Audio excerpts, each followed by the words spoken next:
Ben Roethlisberger announces the obvious that he's going to step down. Ben Roethlisberger's legacy is going to be what?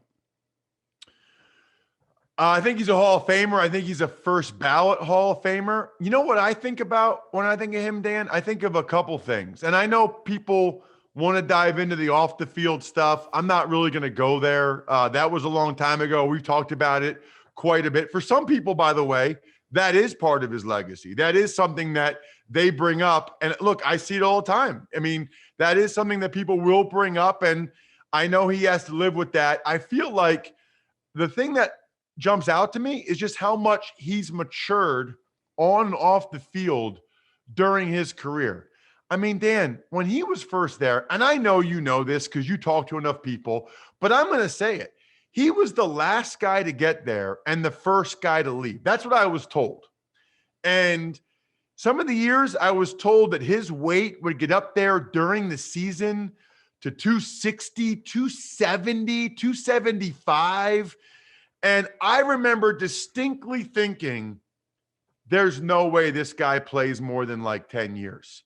What a terrible combination of not watching what you eat and your weight ballooning up, and you don't put the time in to really be able to excel with the mental aspect of the game. He got by playing street ball early in his career.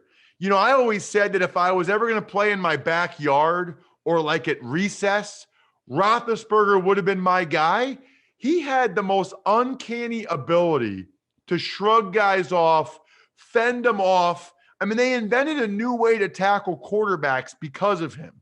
You couldn't tackle him low. You couldn't tackle him high.